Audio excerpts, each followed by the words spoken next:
తెలంగాణలో అసెంబ్లీ శీతాకాల సమావేశాలు మరికొద్ది క్షణాల్లో ప్రారంభం కానున్నాయి. గవర్నర్ ప్రసంగంతో అసెంబ్లీ ప్రారంభం కానున్నాయి.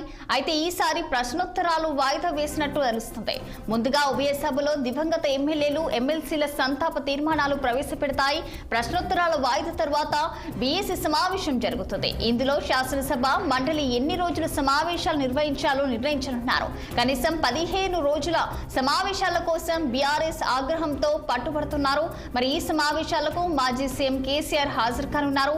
ఈసారి ప్రధాన చర్చ కృష్ణా గోదావరి నది జలాలు ప్రాజెక్టులపై జరగనుంది. ఇక పాలమూరు రంగారెడ్డి ఎత్తిపోతల పథకానికి నీటి కేటాయింపు తగ్గింపు గురించి గులాబీ పార్టీ ప్రత్యేకంగా చర్చించినట్టు తెలుస్తుంది.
తెలంగాణలో అసెంబ్లీ శీతాకాల సమావేశాలు మరికొద్ది క్షణాలు ప్రారంభం కానున్నాయి. గవర్నర్ ప్రసంగంతో అసెంబ్లీ ప్రారంభం కానున్నాయి. ఇదే అంశానికి సంబంధించి మరింత సమాచారం మా సీనియర్ కరెస్పాండెంట్ మహేందర్ రెడ్డి ఫోన్లలో అందించేందుకు సిద్ధంగా ఉన్నారు. చెప్పండి మహేందర్, మరి ఈ రోజు 10:30 అయితే మరి కొద్ది క్షణాల్లో అయితే ఈ యొక్క శీతాకాల సమావేశాలు అయితే ప్రారంభం కానున్నట్లు తెలుస్తుంది. అలాగే ఈ సమావేశాలకు 2 సంవత్సరాల తర్వాత మాజీ సీఎం కేసీఆర్ కూడా హాజరు కానున్నట్టు తెలుస్తుంది. మరి దీనిపైన పూర్తి డీటెయిల్స్ ఏంటి? తెలంగాణ శాసనసభ శాసన మండలి సమావేశాలు మరికొద్ది నిమిషాల్లో ప్రారంభిస్తున్నాయి. ఉదయం 16 గంటల సమావేశాల్లో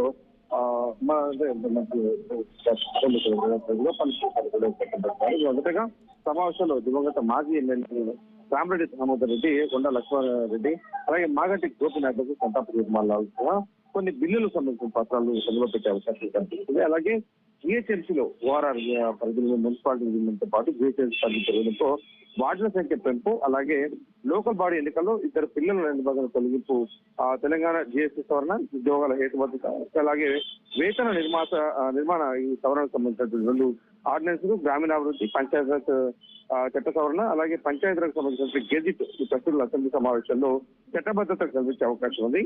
ఇక టీఎస్ ఆడిట్ రిపోర్ట్ తెలంగాణ, ఇటు PM super rising India audit report, అలాగే ఉద్యాన అభివృద్ధి సంస్థ వార్షిక లెక్కలు తదితర పత్రాలు కూడా శాసనసభలో ప్రవేశపెడుతున్నారు. తొలి రోజు సమావేశాలు ముగిసిన తర్వాత ఉభయ సభలు కూడా జనవరి 2వ తేదీకి వాయిదా పడే అవకాశం ఉంది. 30న వైకుంఠ ఏకాదశి, 31న ఆంగ్ల సంవత్సరం చివరి రోజు, అలాగే జనవరి 1 పురస్కరించుకుని సమావేశాలు నిర్వహించడం లేదని కూడా సమాచారం తెలుస్తుంది.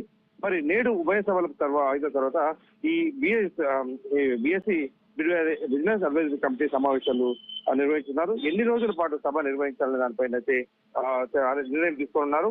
ఈ అసెంబ్లీ సమావేశాల్లో కృష్ణా గోదావరి నది జలాలపై కూడా ప్రధానంగా చర్చ జరిగే అవకాశం క్లియర్ గా కనిపిస్తుంది. ప్రధానంగా కృష్ణా నది జలాలు, పాలమూరు రంగారెడ్డి ఎత్తిపోతల పథకానికి కేటాయింపులపై లోతైన చర్చ జరిగే ఛాన్స్ ఉంది. ఈ పథకం డిపిఆర్ ను కేంద్ర ప్రభుత్వం వెనక్కి పంపించడం బీఆర్ఎస్ హయాంలో జరిగిందని కాంగ్రెస్ ఆరోపిస్తుంది. కారు పార్టీ మాత్రం కాంగ్రెస్ ప్రభుత్వం హయాంలో వెనక్కి వచ్చిన ఆరోపిస్తుంది. సో ఈ అంశం పైన ఇప్పటికే ముఖ్యమంత్రి రేవంత్ రెడ్డి ఈ కేసీఆర్ మధ్య మాటల యుద్ధం అయితే జరిగింది. పాలమూరు రంగారెడ్డి ప్రాజెక్టుకు 45 టీఎంసీల కేటాయింపు మాత్రమే సర్కారు కోరిందని, ఈ తెలంగాణ నష్టం చేయకూడదని ఈ అంశాలపై అసెంబ్లీ సమావేశాలు వాడిపెట్టడం జరిగింది. అంటే ఈ సమావేశంలో మాజీ ముఖ్యమంత్రి కేసీఆర్ 2 సంవత్సరాల తర్వాత ఆయన కేసులకంగా అసెంబ్లీ సమావేశాలు పాల్గొనేందుకు కూడా సిద్ధమవుతున్నట్టు తెలుస్తుంది. ఇప్పటికీ ఆయన ఎర్రవల్లి ఫామ్ నుంచి నందినార్లో నివాసానికి వచ్చారు. ఆ నందినార్ నివాసం నుండి అసెంబ్లీకి కూడా బయలుదేరారు. మరికొన్ని క్షణాల కిందటే ఎంతపాటు ఇంకా అసెంబ్లీ సమావేశాల్లో మాజీ ముఖ్యమంత్రి కేసీఆర్ కూడా పాల్గొన్నారు.